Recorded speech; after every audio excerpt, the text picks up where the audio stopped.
तो परमेश्वर कबीर साहब जी ने फिर आप जी को संदेश दिया है कि पूरे गुरु की शरण में आने के उपरांत आप जी ने कैसे उसके साथ व्यवहार करना है और पूरे गुरु की क्या महिमा है, कितनी वैल्यू होती है पुण्यात्माओं परमात्मा के पाने में। ये जो हमारी रीति रिवाज हैं ये भी बाधक हैं। परमेश्वर ने कहा है कि मन कर धीर बांध ले रे बौरे और छोड़ दे न पछलों की रीत। अब जैसे कल या आज जैसे भी राखी का त्योहार था, रक्षाबंधन का त्योहार था, इस रक्षाबंधन की क्या आवश्यकता है, क्यों इसको हम मना रहे हैं? ये काल के चलाए हुए अपने इस टाइम पास करने की खातिर, टाइम वेस्ट करने के लिए और हमें पीड़ित रखने के लिए एक ये रीति बना रखी है।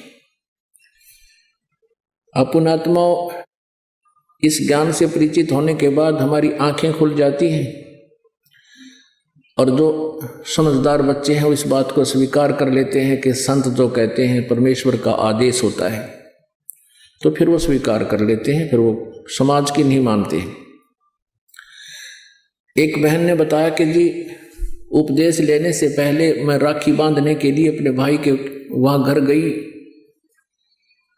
वही रक्षाबंधन का दिन भाई की इंतजार कर रही थी।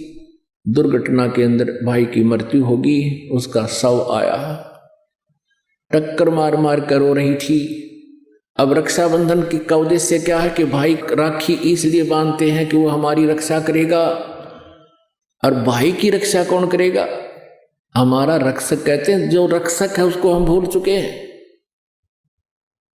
हम सब का रक्षक कबीर साहब है, कबीर परमेश्वर पूर्ण ब्रह्म परम अक्षर ब्रह्म। हम सब ने भाई और बहनों ने मिलकर परमेश्वर कबीर जी का रक्षाबंधन बांधना चाहिए, राखी, ताकि भाई और बहन दोनों का रक्षक हो जाए। कबीर साहब को रक्षाबंधन कैसे बंधेगा? हम उसकी शरण में आ जाएंगे और जो जाकी शरणा बसे ताको ताकी लाज, जल सो ही मछली चढ़ जा बह जाते गजराज। हमने अपने परमात्मा को राखी बांधनी चाहिए।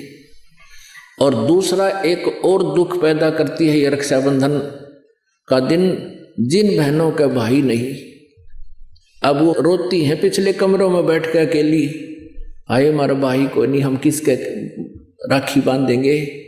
कोई चाचा के, कोई ताऊ के, कोई मामा के भाइयों की मुंह की तरफ ताकेंगे हैं, और फिर वो न सोचेंगे या पैसे लेने की मारी यहाँ आ जाती है, चाहे ना कहें पर अंदर में जरूर अवश्य होगा, ऐसा होगा। और हमने ऐसा ना करना है, हमने अपने ऊपर कर्जा नहीं चढ़ाना किसी का। तो इसलिए हमने रक्षाबंधन का त्योहार कैसे मनाना है? परमात्मा का नाम ले लेना है।